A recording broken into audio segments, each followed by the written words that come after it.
చెప్పడానికి తాను అంత ఓర్పు పట్టినటువంటి అవతారం వెంకటేశ్వర అవతారం. అందుకే అటువంటి అవతారం ఈ లోకంలో ఇంకొకటి లేదు. వెంకటేశ సమో దేవో నభూతో నభవిష్యతి. అందుకే ఆ తల్లి లక్ష్మీదేవి ఒక మాట అడిగింది. వెంకటాచల మహాత్మ్యము అని చెప్పి తరిగొండ వెంగమాంబ గారు చేశారు.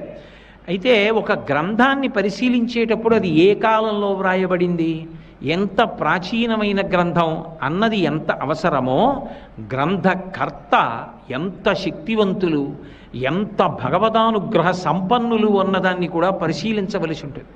తరిగొండ వెంగమాంబ గారంటే సామాన్యమైన వ్యక్తి కాదు. ఆవిడ భాగవతం చదువుతుంటే తన కథ అయినా సరే వెంకటేశ్వరుడు రాత్రివేళ వచ్చి తూగుటుయ్యలలో కూర్చుని ఉయ్యాల ఊగుతూ కళ్ళు మూసుకొని కొడుతూ వింటూ ఉండేవట.